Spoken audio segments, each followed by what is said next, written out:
Isso aqui é uma síntese do Pai Nosso, da oração de Jesus. Uma oração, a oração é a elevação da alma para Deus. A elevação da alma para Deus. Na oração do Pai Nosso, a gente reza lá, né? Pai Nosso que estás no céu, santificado seja o teu nome. Os primeiros artigos têm a ver com louvor e uma adoração, porque é justamente isso, né? A elevação da nossa alma a Deus, da nossa mente a Deus, né? E depois pedidos, né? Pedidos feitos a Deus de bens convenientes, não convenientes a nós, né? A nossa vontade desordenada, mas conveniente à nossa salvação. E se a gente pegar os outros artigos do Pai Nosso, né? A gente vai encontrar lá, depois da gente louvar e adorar a Deus, né? Nesse reconhecimento, nessa elevação da nossa alma aos céus, a gente tem uma hierarquia de pedidos. Por quê? Porque essa hierarquia de pedidos, ela deve fazer parte da nossa vida de oração. Se a gente quer entender bem o que Deus quer de nós, a gente precisa rezar mais em cima da oração do Pai Nosso, porque às vezes a gente reza o Pai Nosso de uma forma muito mecânica, né? E a gente não presta atenção no que a gente está rezando. Isso é o grande perigo, né? Quando Jesus ensina essa oração aos seus discípulos, ele não está ensinando uma oração mecânica, não, ele está ensinando uma fórmula com artigos essenciais para a nossa vida, para ser assuntos da nossa vida de oração com Deus. E é por isso que o primeiro pedido que a gente faz, né, a Deus, né, venha o teu reino. Por quê? Porque o que é mais importante para a gente nessa terra? É o reino de Deus, porque é a meta final, é esse olhar lançado ao céu, da meta final. Então esse é o primeiro assunto que nunca deve sair da nossa mente, né? E é aqui que está o quê? O reconhecimento do caminho, a revelação do nosso caminho. Porque se Jesus ele nos ensina a pedir que venha a meta final, né, o reino de Deus, nesse artigo aqui está também o que? A revelação do caminho. Porque qual é o caminho, né?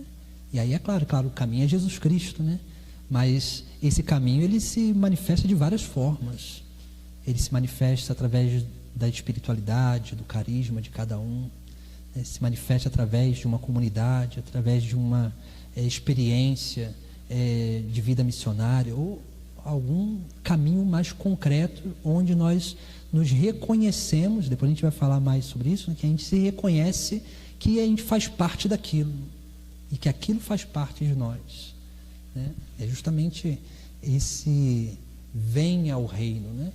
Por quê? Porque nesse lugar específico, que é o caminho que Jesus Cristo quer, que é o caminho vocacional que Jesus Cristo quer que a gente siga, é nesse lugar que nós temos a experiência do reino, já nessa terra, da vida eterna começada. Depois nós vemos, né, o próximo artigo, né? Seja feita a tua vontade, assim na terra como nos céus, né? Então, para que a gente alcance a meta final, existe um meio de alcançar a meta final, que é fazendo a vontade de Deus. Então, por isso que essas coisas elas nunca podem sair da nossa vida de oração. Às vezes a gente pede tanta coisa a Deus, né? E aí a gente depois, na cara de pau, reza o Pai Nosso, né? Aí a gente pede um montão de coisa que de repente são coisas boas, sim, mas depois a gente pede para que Deus faça a sua vontade, né? Primeiro a gente pediu um montão de coisa, né?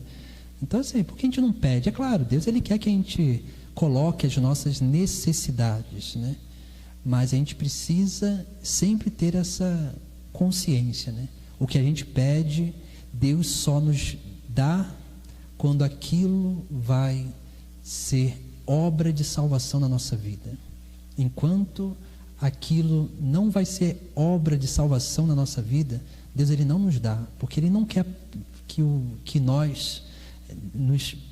gente se perca, né? Ele não quer que a gente se perca. Por isso que ele, antes de nos dar alguma coisa, né? Às vezes a gente vê, né? Na vida comunitária a gente vê isso, né? Às vezes um irmão que está recebendo uma graça, aí você fica lá, puxa vida, eu estou aqui perseverando e nada acontece na minha vida. Está acontecendo, você não está percebendo, né? Por quê, né? Porque Deus, antes de nos dar uma coisa, Deus nos prepara para receber aquela coisa. Olha o cuidado de Deus para a nossa vida, né? Mas a gente só consegue perceber isso quando realmente a gente tem uma verdadeira vida de oração. Porque se a gente não tem uma verdadeira vida de oração, a gente vai esquecer de adorar, de louvar a Deus. A gente não vai ter esse impulso do coração, que o impulso do coração ele manifesta os anseios mais profundos da nossa alma. Não, a gente vai ficar sempre na epiderme, né, na superfície. E a gente nunca vai se permitir experimentar essa verdadeira experiência de Deus. E a gente não se pode permitir isso, né? Por isso que, quando o Catecismo ele nos traz essas duas citações, nos chama atenção sobre essas realidades, né? Depois vocês podem acabar de meditar a oração do Pai Nosso, né? Mas a gente tem algumas outras realidades para a gente também trabalhar, né? Mas nós vemos, né, isso para que a gente possa ter essa consciência do que realmente nós precisamos, como nós precisamos corresponder ao chamado de Deus na nossa vida.